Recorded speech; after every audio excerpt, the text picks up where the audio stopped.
Hello సత్యం. ఏంటయ్యా కృష్ణమూర్తి చల్లో అర్ధరాత్రి పూట ఎలా తిరుగుతున్నావు? బాగా జలుబు చేస్తే రేపొద్దున హాయిగా విక్స్ రాసుకోవచ్చు కదా అని.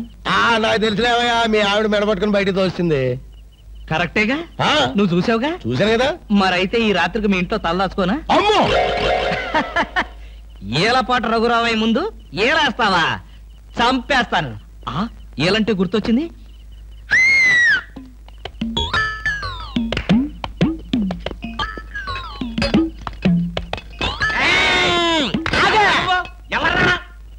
నా పేరు కృష్ణమూర్తి.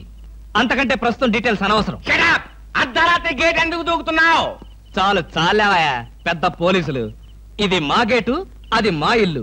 ఇది నా ఇష్టం, నేను దూకుతా. గురుగారు, వీడు మీకే ఎఫ్ఐఆర్ రాసేస్తున్నాడు. అదే చూస్తున్నా. స్టేషన్ కి.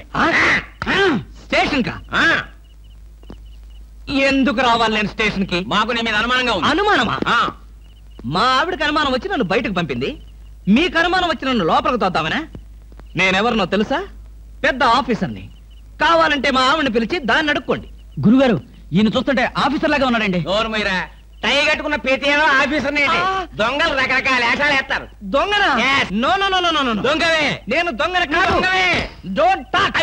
ఇంగ్లీష్ లో మాట్లాడతాడు. అరే I will see your hand. I say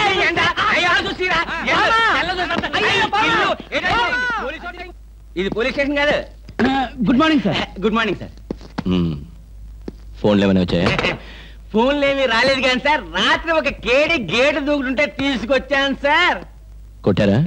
లేదు సార్, మీరు కొట్టాక కొడదామని వెయిటింగ్. అవును, బయట తీసుకురండి. Yes sir. బయటికి రా. పదా, ఎస్ఐ గారు పిలుస్తున్నారు. రవి, ఎవడ్రా వీడు? నన్ను ఒరే అంటున్నాడు. ఒరే అంటావా? మీరు సార్, సెల్లో పెట్టి చంపేస్తాను. ఇంటికి వెళ్తే నా పెళ్ళం నేనెవరో తెలియదు అంటుంది. స్నేహితుడు అయ్యుండి నువ్వు నేనెవరో తెలియదు అంటున్నావు. ఇంతకన్నా మిత్రదోహం ఇంకేమైనా ఉందా? ఎవడ్రా నీకు మిత్రుడు? ఇలా గేటు దూకే వాళ్ళంతా నా మిత్రుడా? చెప్పుకోలేని పరిస్థితిలో అలా గేటుతో కోల్సి వచ్చిందిరా. పోనీ క్షమించు. నిన్ను క్షమించాల్సింది నేను కాదు. చెల్లమ్మా, నీకు చెల్లుందా? నాతో చెప్పలేదే.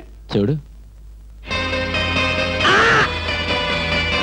ఏంటన్నయ్య? ఇతని మొగుడేనా? ఎందుకలా అడిగా? గేటు దూకేవాడెవడు నా స్నేహితుడు కాదులే. గేటు దూకాడంటే ఈయన అసలు నా మొగుడే కాదన్నయ్య. ఇది చాలా అన్యాయం రా. అదేమో నా మొగుడు కాదంటుంది, నువ్వేమో నా స్నేహితుడే కాదంటున్నావు. జీవితంలో ఇంకెప్పుడు గేట్లు దూకనరా.